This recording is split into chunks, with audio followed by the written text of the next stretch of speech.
بسم اللہ الرحمن الرحیم۔ آج تک کے معزز ناظرین السلام علیکم۔ اب کس نمبر 142 ملاحظہ فرمائیں۔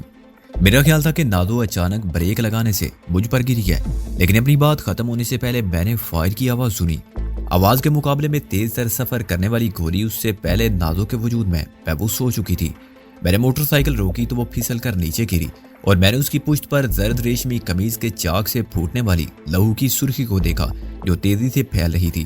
دوسرے لمحے اسکوٹر میرے سامنے رکا اور میں نے ایک وحشیانہ قوت کے ساتھ چھلانگ لگائی۔ اکرام شیخ اس کے لیے تیار تھا، چنانچہ اسکوٹر کے رکنے سے پہلے وہ کود کر الگ ہو گیا تھا۔ اس کا اسکوٹر میری موٹر سائیکل کے پاس جا لیٹا تھا اور اس کا پچھلا پہیا ابھی تک گھوم رہا تھا۔ اکرام شیخ نے جس لگا کے خود کو بچایا، پیچھے گرا اور الٹی کلابازی کھا کے بڑی پھرتی سے پھر کھڑا ہو گیا۔ ریوالور بھی اس کے ہاتھ میں تھا۔ رک جاؤ، وہیں ٹھہر جاؤ سکندر، میں اپنی بہن کو گولی مار سکتا ہوں تو تم کو بھی مار سکتا ہوں، اس نے چیخ کر کہا۔ میں پاگل ہو رہا تھا لیکن اسے دیکھ کر میرے قدم رک گئے۔ اس کی حالت مجھ سے زیادہ ابتر تھی۔ اس کا چہرہ دیکھ کر مجھے خوف آیا۔ وہ اکرام شیخ کا نہیں، کسی جنونی کا چہرہ تھا۔ اس کی آنکھیں دیکھتے انگارے تھی اور اس کی صورت پر وحشت یہاں تھی۔ زمین پر گر کر اٹھنے سے اس کے بالوں میں خس و خاشاک بھر گئے تھے اور منہ پر گرد جم گئی تھی۔ وہ کسی زخمی درندے کی طرح ہانپ رہا تھا۔ اس کی جان بھی لے لی تم نے، وہ چلایا، اور میں نے دیکھا کہ اس کی آواز ہی نہیں، اس کے ہاتھ بھی کانپ رہے ہیں۔ اور کتنی زندگیوں کا نذرانہ لوگے آخر، کس کس کو اپنے انتقام کی آگ میں جھونکو گے؟ کوئی حد ہے تمہاری دیوانگی کی؟ تمہارا تو ایک باپ مرا تھا، اس کی خاطر تم نے کتنے گھر اجاڑ دیے اب تک۔ کیا سلامت شاہ، فمانچو اور غلام علی، زرداد اور میر محمد باپ نہیں تھے؟ عبدل کی ماں، شیلا کی ماں اور رابعہ کی ماں کسی کی ماں سے کم تھی؟ آج تم نے بھائی کے ہاتھوں پر بہن کے خون کی لالی بھی دیکھ لی۔ میری زبان گنگ ہو چکی تھی۔ میں آہستہ آہستہ نیچے بیٹھ گیا۔ میں نے نازو کو سیدھا کیا اور اس کا سر اپنی گود میں رکھ لیا۔ اس کی آنکھیں بند تھی لیکن سانس چل رہی تھی۔ گولی اس کے شانے پر ذرا نیچے لگی تھی۔ اسے ہاسپٹل لے چلو، نازو بچ جائے گی اکرام شیخ، میں نے کہا۔ اکرام شیخ نے نفی میں سر ہلایا۔ اب یہ مر بھی گئی تو کیا، پہلے میں اپنے فرض سے سبکدوش ہو جاؤں؟ تم فرار ہو گئے تو میں اس لڑکی کے ماں باپ کو کیا جواب دوں گا؟ اسے مار کے میں نے کیا پایا؟ اسے تو ایک دن گھر جانا ہی تھا، سسرال نہ گئی، قبرستان گئی۔ ماں باپ کو یہ اطمینان تو رہے گا کہ اس کی جان بلا وجہ نہیں لی گئی تھی۔ مجھے شرمندگی تو نہ ہو۔ انتہائی ضبط اور حوصلے سے کام لینے کے باوجود اس کی آواز خلق میں پھنس گئی۔ میں وعدہ کرتا ہوں شیخ کہ ہاسپٹل پہنچنے کے بعد خود کو میں نے کہا، لیکن میرا جملہ نامکمل رہ گیا۔ میرے الفاظ پر اعتبار کرتے ہوئے شیخ نے ریوالور نیچے کر لیا تھا اور اس نے آہستہ سے اقرار میں سر بھی لا دیا تھا۔ وہ جانتا تھا کہ میں جھوٹ بول کر جان بچانے والے بزدلوں میں سے نہیں ہوں، اور اگر میں نے وعدہ کیا ہے تو اب جان دے کر بھی الفاظ کی حرمت کا پاس کروں گا۔ مگر نازو نے بڑی پھرتی سے اٹھ کر ہاتھ مارا اور اکرام شیخ کے ہاتھ سے ریوالور اڑا کر میرے قدموں میں آ گرا۔ دوسرے لمحے نازو نے بھائی کی کلائی تھام کے جھٹکا دیا اور گھٹنا اوپر اٹھایا۔ اکرام شیخ تھوڑا سا اوپر اچھلا اور 5 گز دور جا لیٹا۔ میں دم بخود کھڑا رہا۔ ریوالور اٹھا لو سکندر اور جاؤ، نازو نے کرا کر کہا اور پھر نیچے گر گئی۔ میں ایک دم ہوش میں آ گیا اور میں نے اکرام شیخ کا ریوالور جیب میں رکھ لیا۔ نازو نے جوڑو کی تھوڑی بہت مہارت کا استعمال بڑی کامیابی کے ساتھ کیا تھا، لیکن اس سے زیادہ جرات کا مظاہرہ اس نے حاضر دماغی اور قوت برداشت سے کیا تھا۔ اس نے ٹھیک وقت پر اندازہ کر لیا تھا کہ ادائے فرض کی راہ میں حائل ہونے والی اکلوتی بہن کا لحاظ نہ کرنے والا بھائی مجھے کوئی رعایت نہیں دے گا۔ وہ مجھے گرفتار نہ کر سکا تو گولی مار دے گا اور ذرا بھی پشیمان نہ ہوگا۔ جب میں نے موٹر سائیکل روکی تو وہ جان بوجھ کے یوں نیچے گری جیسے بے ہوش ہو۔ اسے یقین تھا کہ تقدیر اسے ایک لمحہ ضرور فراہم کرے گی جب اس کی مدد سے میں جان بچا کے نکل سکوں۔ اس کا خون بہتا رہا لیکن اس نے لمحے کے انتظار میں وہ ہوش و حواس بحال رکھنے کی جدوجہد کی۔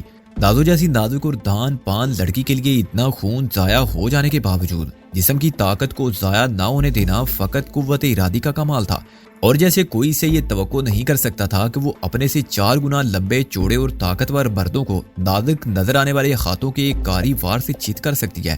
ایسے اکرام شیخ اور میں یہ سوچ بھی نہیں سکتے تھے کہ اس حالت میں وہ بجلی کی طرح لہرا کے گرے تو اب بھی 5 سا پلٹ سکتی ہے۔ اس نے اپنی جسمانی قوت کو امکان کی حد تک سنبھالے رکھا، اور جب وہ لمحہ آیا جس کا اسے انتظار تھا وہ ساری توانائی جمع کر کے بے خطر آتش نمرود میں کود گئی تھی۔ اکرام شیخ اپنے فرد کی خاطر جان بھی دے سکتا تھا اور نازو جیسی بہن کی خاطر لے بھی سکتا تھا، تو نازو بھی اس سے کم نہ تھی۔ وہ اپنی محبت کی خاطر جان کی بازی لگا کے بھائی کا راستہ روک سکتی تھی اور نتائج کی پرواہ کیے بغیر مرنے سے نہیں ڈرتی تھی۔ جو گولی میرے جسم کا نشانہ لے کر چلی تھی اسے نازو نے ڈھال بن کر اپنے وجود میں سمیٹ لیا تھا۔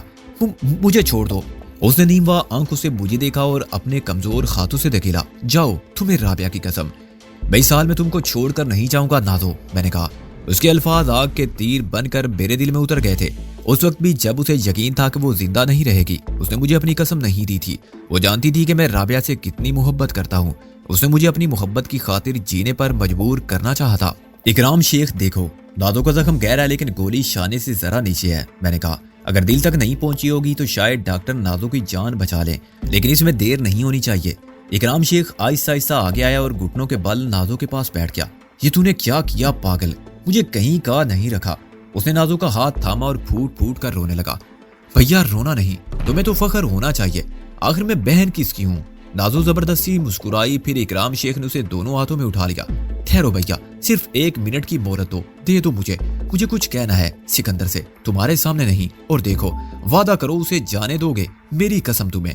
اکرام شیخ نے میری طرف دیکھا اور اس وقت مجھے ان آنکھوں میں نفرت کے علاوہ سلگتے دکھائی دیے، جن میں کبھی میرے لیے خلوص اور محبت کے جذبات موزن نظر آتے تھے۔ پھر اس نے آہستہ سے نازو کو زمین پر رکھ دیا، اپنے خون میں لتڑے ہوئے ہاتھوں کو دیکھا اور چند قدم دور جا کے میری طرف پیٹ پھیر کر کھڑا ہو گیا۔ وقت ضائع مت کرو نازو، میں نے گھٹنوں کے بل بیٹھ کر اس کا ہاتھ تھام لیا۔ ابھی تک تم نے وہ بات تو بتائی نہیں جس کے لیے مجھے بلایا تھا۔ وہ مشکل تمام بولی، مجھے تمہارے ذریعے محسن کو پیغام دینا تھا۔ میں نے کہا وعدہ کرو تم زندہ رہو گی، تم جیسی بہادر لڑکی مر نہیں سکتی۔ محسن آئے تو کہنا کل شام میں وہیں ملوں گا جہاں تم سے ملا تھا۔ اس نے آہستہ سے ساری لایا، پھر اس کا ہاتھ گر گیا۔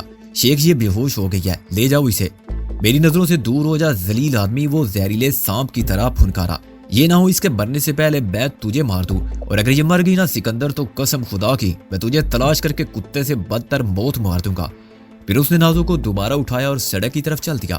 بہت دور کسان کھیتوں سے لوٹ رہے تھے، شاید انہوں نے بھی 2 مردوں کو ایک عورت کے ساتھ آتے دیکھا ہوگا، ایک موٹر سائیکل اور ایک سکوٹر پر ایک ساتھ، اور یہی سمجھا ہوگا وہ سب شہر کے اوباش لوگ ہیں جو اس ویرانے میں دنیا والوں کی نظروں سے چھپ کر مل رہے ہیں۔ کسی کے لیے یہ اندازہ لگانا نامشکل تھا کہ ان 3 افراد کے درمیان محبت اور نفرت کے جذبات کی آگ کے شعلے کس طرح رشتوں کی آبرو کو خاک کر رہے ہیں۔ میں سڑک تک اکرام شیخ کے ساتھ گیا، لیکن ہم نے آپس میں کوئی بات نہ کی۔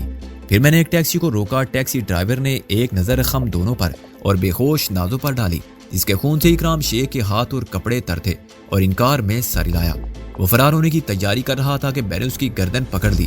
دیکھ رہے ہو کہ ایک زخمی عورت کو فوراً طبی امداد نہ ملی تو وہ مر جائے گی؟ میں نے کہا انسانیت بھی کوئی چیز ہے، کوئی زبردستی ہے؟ وہ باہر نکل آیا۔ میری ٹیکسی ہے، میں نہیں جاتا، نہیں ہے مجھ میں انسانیت، تم دونوں دوسری ٹیکسی لے لو۔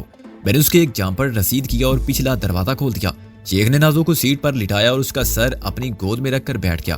ٹیکسی ڈرائیور ایک بار گر کے پھر اٹھا اور گالیاں بکتا مجھ پر حملہ ور ہوا۔ ساری سیٹ گندی کر دی، بدماشی الگ دکھاتے ہو، تمہیں معلوم یہ ٹیکسی ڈی ایس پی صاحب کی ہے، ایسی کی تیسی تیرے ڈی ایس پی صاحب کی۔ میں نے اس کے سینے پر لات ماری اور وہ ہائے ہائے کرتا دور جا گرا۔ یہ کارڈ رکھو اپنے پاس۔ اکرام شیخ نے جیب سے کارڈ نکال کر اس کی طرف پھینکا۔ ٹیکسی لینے کے لیے ڈی ایس پی کو تھانے بھیج دینا اور خود بھی حاضر ہو جانا۔ تم پر مسافروں کے ساتھ بدسلوکی اور سواریاں بٹھانے سے انکار کرنے کا الزام ہے، لیکن میں اس وقت تم کو گرفتار نہیں کر سکتا۔ جب میں نے ٹیکسی میں لگی ہوئی چابی گھمائی تو اکرام شیخ نے اسے کارڈ اٹھا کے دوڑتے دیکھا۔ غلطی ہوگی مائی باپ، وہ چلاتا ہوا ٹیکسی کے سامنے آ گیا اور ہاتھ جوڑ کر کھڑا ہو گیا۔ اس بار معاف کر دیں، 1000 بار میری توبہ۔ میں نے اس کی سیٹ خالی کی اور ساتھ والی سیٹ پر سر رکھ گیا۔ اس نے فوراً گاڑی سٹارٹ کر دی کیونکہ سڑک پر اس کی درگت بننے کا تماشا دیکھنے والے جو پہلے اس کے ہمدرد تھے اب اس پر پھپتیاں کس رہے تھے۔ بس ہوئے، وہ اتنا ہی زور سی ڈی ایس پی صاحب وچ وڈا پھنے خاں دا پتر۔ ان میں راہگیر بھی تھے اور کچھ اس کے خم پیشہ بھی، چنانچہ اس نے کسی کو جواب دینے کی بجائے نکل جانا بہتر سمجھا۔ میں نے کچھ دور جا کے اکرام شیخ کا ریوالور اسے واپس دینے کے لیے نکالا مگر کچھ سوچ کر واپس رکھ لیا۔ ڈرائیور نے اس کا مطلب کچھ اور نکالا اور اس کی حالت غیر ہو گئی۔ باؤ جی، تھانے دار صاحب، رب دا واسطہ، میرے چھوٹے چھوٹے بچے ہیں، میں اکیلا سارا ہوں ان سب کا۔ اس نے گڑ گڑانا شروع کیا۔ پولیس میری ٹیکسی بھی بند کر دے گی اور مجھے بھی۔ میں کیا بتاؤں گا کہ گاڑی میں خون کس کا ہے اور کہاں سے آیا؟ کون سنے گا میری بات؟ آپ تو بچ جائیں گے۔ وہ اپنے دلی میں فرض کیے بیٹھا تھا کہ خم میں سے کسی نے اس لڑکی کو گولی ماری ہے، اور جب ایک تھانے دار اور ایک بدماش کسی جوان اور خوبصورت لڑکی کو ویرانے میں لے جا کر گولی مار دیں تو معاملہ انتہائی سنگین ہوتا ہے۔ دیکھو، یہ میری سگی بہن ہے، اکرام شیخ نے اسے مطمئن کرنے کے لیے کہا۔ یہ اس کی اپنی بے وقوفی تھی کہ اسے گولی لگ گئی۔ میں نے پلٹ کر دیکھا مگر اکرام شیخ نے مجھ سے نظر نہیں ملائی۔ تمہارا نام کوئی نہیں لے گا، تم ہمیں البرٹ وکٹر ہاسپٹل کے ایمرجنسی وارڈ تک پہنچا دو، اکرام شیخ نے کہا، اور جاؤ کبھی اس معاملے میں کبھی پریشانی لاحق ہو تو فون کر لینا یا میرے پاس آ جانا۔ ٹیکسی اسی جگہ روک دو۔ میں نے اچانک کہا، مجھے معلوم ہو گیا تھا کہ اکرام شیخ نے نازو کو کہاں لے جانے کا فیصلہ کیا ہے۔ ڈرائیور نے تعمیل کی۔ میں نے نیچے اتر کر شیخ کو اس کا ریوالور واپس کر دیا۔ اب مجھے یہ خطرہ لاحق نہیں تھا کہ وہ پیچھے سے ریوالور میری گدی پر رکھ دے گا۔ اس کے باوجود میں نے اپنا ریوالور نکال کے ہاتھ میں رکھا۔ ڈرائیور نے آنکھیں پھاڑ کے ایک شخص کی جیب سے 2 ریوالور برآمد ہوتے دیکھے۔ جو کچھ ہوا اس کے لیے آئی ایم سوری، میں نے بے ربط الفاظ میں کہا۔ خدا کرے ناتلی الو کے پٹھے گاڑی چلاؤ۔ اکرام شیخ نے میری بات کاٹ کر ڈرائیور سے گرج کر کہا، میری بہن مر گئی تو میں تم کو بھی شوٹ کر دوں گا۔ ڈرائیور کے لیے یہ بہت منحوس دن تھا اور ہم سے انکار اسے بہت مہنگا پڑا تھا۔ وہ ٹیکسی لے کر خوا ہو گیا۔ میں سڑک کے کنارے اکیلا کھڑا رہ گیا۔ میرے بائیں ہاتھ پر شالامار باغ کا دروازہ تھا، جہاں صرف 40 منٹ پہلے میں نادو کو رکشے سے اترتے دیکھا تھا۔ ادائے حسن کی معصومیت اور معصومیت میں ناز افرینی کا انداز اتنا دل نواز اور شاعرانہ تھا کہ میں بہت سی نظروں کو اس کے حسن کی تجلی سے خیرہ ہوتے دیکھتا تھا۔ دائیں جانب وہ فرش خس و خاشاک تھا جس پر اس کا لہو زمین پر ایک داغ کی صورت میں موجود تھا۔ یہ داغ میرے دل پر نقش ہو گیا تھا اور اکرام شیخ کے ذہن پر آ گیا تھا۔ واپس جاتے ہوئے میرے کانوں میں اکرام شیخ کے الفاظ گونج رہے تھے، اور کتنی زندگیوں کا نذرانہ لوگے، کس کس کو اپنے انتقام کی آگ میں جھونکو گے۔ اور میں ندامت و احساس جرم کے بارے گراں کے نیچے دبنے لگا تھا۔ میں نے تو نازو کو اپنی مدد کی خاطر بلایا تھا، وہ میری مدد کر گئی اور مجھ پر قرض کا بوجھ چھوڑ گئی۔ اسے کیا ضرورت تھی اس گولی کا راستہ روکنے کی جو میرا مقدر تھی؟ اپنے خون سے اس نے میری آزادی کی قیمت ادا کی، اور شاید پہلی بار اکرام شیخ ادائے فرض کی راہ میں شکست سے دوچار ہوا۔ وہ فرض شناسی اور رسول پرستی میں کتنا ہی سخت کیوں نہ ہو، بہرحال ایک گوشت پوش کا انسان تو تھا جس کے سینے میں دل کی جگہ پتھر نہیں تھا۔ مزاحمت اور قوت برداشت کی بھی ایک حد ہوتی ہے۔ وہ شیشے کا آدمی تھا، جیسا اندر سے تھا ویسا ہی باہر سے نظر آتا تھا، مگر اس میں لچک نہ تھی۔ دباؤ نے اسے یک لخت توڑ دیا، چورا چورا کر دیا۔ اب وہ کیا کرے گا؟ اپنے وجود کے ٹکڑے کیسے سمیٹے گا؟ کیا ان سے وہ پورا آدمی بن سکے گا؟ سوالات کی یلغار میرے ذہن کو معوف کر رہی تھی۔ کچے راستے پر اترتے ہوئے میں نازو کے تصور کو خم رکاب دیکھا۔ وہ ہاسپٹل کے بے داغ بستر پر لاش کی طرح پڑی تھی۔ موٹر سائیکل اور اسکوٹر اب بھی ساتھ ساتھ پڑے تھے، لیکن 10-12 افراد جمع ہو گئے۔ کسی کو معلوم نہ تھا کہ خون کس کا پڑا ہے اور قاتل یا مقتول میں سے یہ کس کا سامان ہے۔ وہ سب ایک دوسرے سے سوال کر رہے تھے اور مشورے کر رہے تھے کہ انہیں کیا کرنا چاہیے، لیکن سب اپنی اپنی بولی بول رہے تھے۔ آدھے تو اس چکر میں پڑ کے مصیبت میں گرفتار ہونے کے لیے بالکل تیار نہ تھے، باقی نیز پولیس کو رپورٹ کرنے کے حق میں تھے، مگر اس بات پر اتفاق نہیں کر پا رہے تھے کہ بلی کے گلے میں گھنٹی باندھنے کون جائے۔ اسی وقت میں نے قدم رنجا فرمایا اور تھانے دارانہ لبو لہجے میں صورتحال پر قابو پا لیا۔ سب تماشا دیکھنے جمع ہو، میں نے ڈانٹ کر کہا۔ نام بتاؤ اپنا اپنا، سب کے بیانات ہوں گے تھانے میں نے کہا۔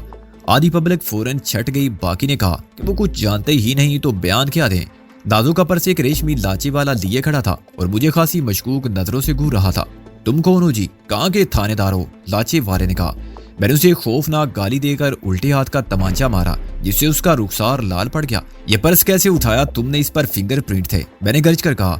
یہ اسکوٹر سب انسپیکٹر اکرام شیخ کا ہے اور میں تھانے دار ہوں یا نہیں اس کا پتہ تمہیں تھانے جا کر چلے گا۔ اٹھاؤ یہ اسکوٹر۔ میں نے اچانک ریوالور نکال لیا۔ لاچے والے کو نہیں، جملہ حاضرین کو بھی میرے تھانے دار ہونے کا یقین ہو گیا۔ اس نے نازو کا زنانہ ہینڈ بیگ مجھے پکڑا دیا۔ میں نے اسے کھول کر دیکھا تو مجھے نوٹ ہی نوٹ نظر آئے، 100 کے، 50 کے، 10 کے اور 5 کے۔ کتنی رقم پار کی ہے اس میں؟ میں نے لاچے والے کی گردن پکڑ لی جو اسکوٹر اٹھانے کے لیے جھک رہا تھا۔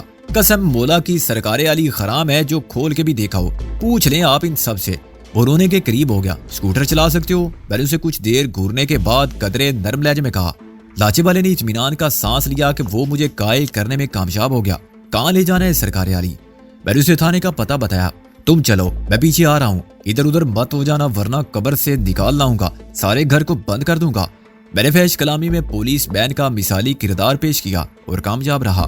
لاچے والے کو کچھ لوگوں نے حوصلہ دیا تھا کہ تھانے دار صاحب کچھ نہیں کہیں گے، بس تو اسکوٹر تھانے پہنچا کے لوٹ آئے گا۔ دو ایک نے دست و بستہ مجھ سے گزارش کی کہ میں ذرائع بندہ پروری لاچے والے کو گھر واپس آنے دوں، اور میں نے اکڑی ہوئی گردن پر سرے پر غرور کو جنبش دے کر صحیح تھانے دار کی طرح اس درخواست کو شرف قبولیت بخشا اور کہا۔ وہ اسکوٹر تھانے کے باہر کھڑا کر کے بھاگ آئے۔ جب لاچے والا بڑے خوشو و خضوع سے اسکوٹر لے کر تھانے جا رہا تھا تو ایک پبلک کال آفیسر برٹ وکٹر ہاسپٹل فون کر رہا تھا۔ ایمرجنسی کے نمبر پر میں نے ایک ڈاکٹر سے بات کی۔ میں SSP زامن رضوی بول رہا ہوں، میں نے انگریزی میں کہا۔ ابھی ایک کیس آیا ہے، میری ایک ماتحت سب انسپیکٹر شیخ کی سسٹر ہے، غالباً وہ کسی حادثے میں گولی سے زخمی ہوئی تھی، مس ناظری۔ یس سر، وہ آپریشن تھیٹر میں ہے، ڈاکٹر نے کہا۔ بولٹ نے ہارٹ کو بیس کر دیا ہے، very lucky, FARAAR shoulder blade کے نیچے رہ گئی، ہڈی پر معمولی سی خراش ہے، ایکس رے بہت صاف ہے، خطرے کی کوئی بات تو نہیں ہے نا؟ میں نے کہا مجھے یقین ہے وہ ماہر ہاتھوں میں ہوگی۔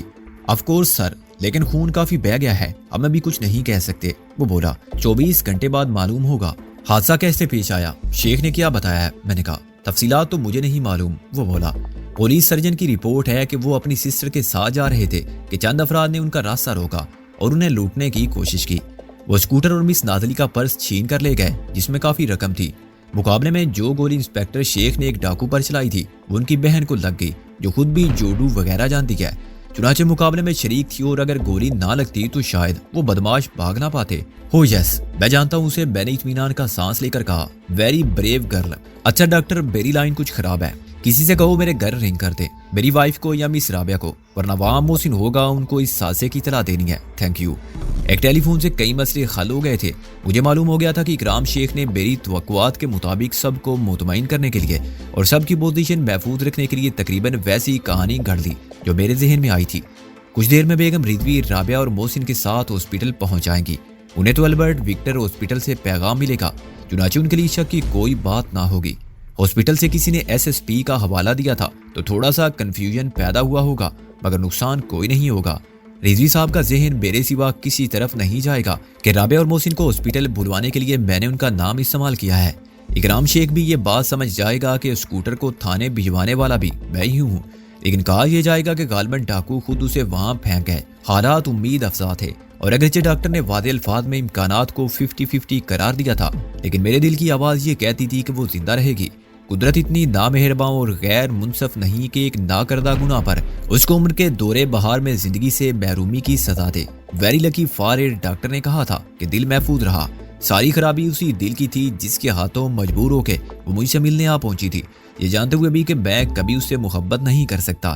اس نے اپنی جان کا نذرانہ پیش کرنے میں ذرا بھی تعامل نہیں کیا کہ سکندر یہ جان تو آنی جانی ہے، اس جان کی تو کوئی بات نہیں، کیا یوں بھی کوئی کسی کو چاہ سکتا ہے؟ ایک خوش آئندہ امکان یہ تھا کہ انکل رضوی کے تعینات کیے ہوئے فرشتے اس ثانی سے غمزدہ رابعہ اور محسن کے ساتھ ہاسپٹل تک تو جائیں گے مگر وارڈ سے دور رہیں گے، خصوصاً بیگم رضوی کے ساتھ ہونے کے باعث۔ نازو اگر ہوش میں ہوتی تو محسن کو میرا پیغام ضرور دیتی، لیکن ابھی تو اس پر 24 گھنٹے باری ہیں، اس کے بعد بھی وہ کب اس قابل ہوگی کہ کسی سے بات کر سکے، یہ بالکل غیر یقینی تھا، مگر میں خود ہاسپٹل میں موجود رہ کے اس سے رابطے کی کوئی صورت یقیناً نکال سکتا تھا۔ اس کے لیے ضروری تھا کہ میں پہلے ہی ہاسپٹل پہنچ کے کوئی بندوبست کر لوں۔ موٹر سائیکل اس بے سر و سامانی میں میری مدد کر رہی تھی، اس کا نمبر تو پہلے ہی بدل چکا تھا۔ اس کی ظاہری صورت کو بدلنے کے لیے میں نے ٹول بکس کے اوزاروں کی مدد سے اس کے دونوں بیک ویو مرر اتار دیے، کیریئر ہٹا دیا جو سیٹ کے پیچھے مڈ گارڈ کے اوپر لگا ہوا تھا، اور ایک جگہ رک کر سیاہ ریگزین کی سیٹ پر ٹاول کلات کا نیلے رنگ کا کور چڑھا لیا۔ موٹر سائیکل کو اب اس کا حقیقی مالک بھی شناخت نہیں کر سکتا تھا۔ ہاسپٹل میں داخل ہونے کے لیے میں نے عام راستے کی بجائے عقبی دروازے کو استعمال کیا جو ڈاکٹروں اور پیرامیڈیکل سٹاف کے لیے مخصوص تھا۔ ادھر نرسیں اور ڈاکٹر ہی نہیں، میڈیکل کے سٹوڈنٹ اور ہاسپٹل کے ملازم بھی پھر رہے تھے۔ کینٹین انہی کے دم سے آباد تھی۔ اب شام کے اندھیرے میں رات کی سیاہی کا رنگ گہرا ہونے لگا تھا، چنانچہ ہر جگہ مرکری لائٹس اور ٹیوب لائٹس روشن تھی اور سائے میں صورتوں کی شناخت بھی دشوار تھی۔ میں نے کینٹین کی ایک خالی میز پر بیٹھ کے نازو کے ہینڈ بیگ کی رقم شمار کی۔ مجموعی طور پر اس میں 3756 روپے تھے۔ مجھے ایک پرانی کہانی یاد آئی۔ جب کسی نے نصف شب کو اپنے دوست کے دروازے پر دستک دی تو دوست 3 چیزیں ساتھ لے کر باہر آیا۔ شمشیر برہنہ کے دشمنوں کا خوف ہو تو مقابلے کے لیے جان حاضر ہے، اشرفیوں کا توڑا کہ دنیاوی ضرورت کے باعث تنگی ہے مال حاضر ہے، اور ایک کنیز کے شب تنہائی کا عذاب ہے تو چاند سی بنو اب تیرے حوالے۔ تازو جانتی تھی کہ میں مصیبت میں ہوں، وہ خود تو مدد کے لیے سر بکف پہنچی ہی تھی، اپنی تمام متاع نقد بھی خمرہ لے آئی تھی کہ میرے کام آ سکے تو میں لے لوں۔ یہی وہ لڑکی تھی جو ایک دن کے لیے 100 روپے ادھار دیتی تھی تو 125 150 واپس لیتی تھی اور زبردست سود خور شمار ہوتی تھی۔ سودا ادا کرنے میں اس کے بھائی کا دیوالیہ نکل جاتا تھا اور ایک بار تو یہ سود مجھے بھی بہت مہنگا پڑا تھا۔ اب وہ اتنی بڑی رقم جو اس نے جیب خرچ سے پس انداز کی تھی اور سود سے کمائی تھی، اپنا خلوص اور اپنی محبت شامل کر کے میرے حوالے کر چکی تھی۔ میرا اسے بلانے کا مقصد تو پیغام رسانی تھا، مگر میں اسے 150 ادھار ضرور لیتا کیونکہ اس وقت میں بالکل کلاش تھا۔ اگر آپ برا نہ مانے تو ایک نرس نے چائے کی پیالی اور 2 مکھن لگے سلائس لے کر بیٹھتے ہوئے کہا، وہ دراصل جگہ کہیں نہیں ہے اور مجھے جلدی ہے۔ اس نے ٹوسٹ دانتوں سے کاٹ کر کھاتے کھاتے مجھے دیکھا۔ باہر کے آدمی وہ جانتے نہیں یہ کینٹین ہے، جانتا ہوں، لیکن میری مجبوری یہ ہے کہ میں ادھر نہیں جا سکتا۔ میں نے سخت مغموم صورت بنا کے رکت طاری کرتے ہوئے کہا ابھی کچھ دیر میں پولیس آئے گی اور مجھے پکڑ کر لے جائے گی. میں کیا کروں؟ کیا کروں؟ ارے بھائی بھاگ جاؤ. وہ گرم چائے کا گھونٹ لے کر بولی کیا جرم الزام ہے تم پر؟ کچھ نہیں، سب سے بڑا الزام میری غربت ہے. میں نے سر تھام کے کہا میرا دشمن وہ شخص ہے جس نے میری بہن کو گولی ماری اور الزام لگا دیا کہ اسے اپنے دفاع میں گولی چلانی پڑی تھی مجھ پر. تم پر؟ درس کی دلچسپی بڑھ گئی. یا تمہاری بہن پر؟ بات سمجھا کرو. میں نے کہا وہ سور کا بچہ دھوکے سے میری بہن کو ورگلا کر لے گیا تھا. اتفاق سے میں نے دیکھ لیا وہ دست درازی پر آمادہ تھا کہ میں جا پہنچا. اس نے نشے میں مجھے شوٹ کرنا چاہا. بہن مجھے بچانے کے لیے سامنے آ گئی لیکن الزام مجھ پر آیا. اس کے نوکروں نے گواہی دے دی کہ فائر کرنے والا میں تھا. میں نے سیٹ پر گولی چلائی تھی جو میری بہن کے لگی. میری بہن سیٹ کے پاس ملازمت کی درخواست لے گئی تھی. میں پولیس سے مار پیٹ کر کے فرار ہوا لیکن میں جانتا ہوں وہ رپورٹ میرے خلاف لکھی جا چکی ہے. اب وہ ایمرجنسی وارڈ میں ہے. معلوم نہیں زندہ ہے کہ مر گئی. میرا ایک دوست دیکھنے گیا تھا مگر وہ بھی لوٹ کر نہیں آیا. اب میرے دل کو دھڑکا لگا ہوا ہے کہ کہیں وہ بھی پکڑا نہ گیا ہو. تم میری کچھ مدد کر سکتی ہو؟ میری ڈیوٹی ایمرجنسی وارڈ میں نہیں ہے. وہ چونک کر بولی لیکن تم وہاں جا سکتی ہو پلیز. دیکھو تم مجھے مجرم سمجھو یا بے گناہ مجھے کوئی فرق نہیں پڑتا. بس مجھے اپنی بہن کی خبر لا دو. تم بھی تو کسی کی بہن ہو. آخر سوچو ذرا میری جگہ اگر تمہارا بھائی ہوتا. میں نے فر بولنا جاری رکھا. اچھا نام بتاؤ. وہ گھبرا کے اٹھ کھڑی ہوئی. نازو. ہم نازو کہتے تھے. یہاں نازنی لکھوایا گیا ہوگا. پرائیویٹ وارڈ ہوگا. میں نے کہا 1 منٹ کے لیے یہ قلم دو. ہو گاڈ ارے بھائی وقت نہیں ہے میرے پاس. اس نے اپنا نازک سا زنانہ قلم مجھے تھما دیا. میں نے زمین پر سے سگریٹ کا خالی پیکٹ اٹھایا اور درمیان میں سے پھاڑ کے لکھا نازری کا کیا حال ہے اور نرس کے ہاتھ میں تھما دیا. وہاں محسن کو دیکھ لینا. میرے ہی قد کا جوان آدمی ہے. درمیان سے مانگ نکالتا ہے. براؤن بال ہے نیچرل براؤن. یا ایک لڑکی ہوگی رابعہ فلم سٹار زیبا کی ہم شکل. نام نہ میرا لینا نہ ان کے متعلق پوچھنا. بس وہ نظر آ جائیں تو یہ ان کے ہاتھ میں دے دینا ایسے کہ کوئی دوسرا نہ دیکھے. اور سسٹر. میں نے ہینڈ بیگ میں سے 100 کے 5 نوٹ نکالے اور اس کی طرف بڑھا دیے. For you trouble. اس احسان کا بدلہ پھر کبھی ادا کروں گا. واٹ؟ کیسا احسان؟ کیسی ٹربل؟ مجھے معاملہ گڑبڑ نظر آتا ہے. اس نے مختصر سے کارڈ کو پڑھ کر کہا لیکن اس میں مشکوک بات کوئی نہ تھی. تم رشوت دے رہے ہو مجھے؟ ہو نو. کاش میں اس سے زیادہ کر سکتا. اس وقت میں بہت مجبور ہوں. معاملہ تو گڑبڑ ہے اور میں تم کو بتا بھی چکا ہوں کہ تم اعتماد کے قابل نظر آئی تھی ورنہ میں سب نہ بتاتا. مگر کیا میں نے غلطی کی ہے؟ کیا تم پولیس کو اطلاع دوگی؟ بولو. اگر تمہارا بھائی ہوتا بھائی کا ذکر اس کی کمزوری معلوم ہوتا تھا. اچھا میں جاتی ہوں.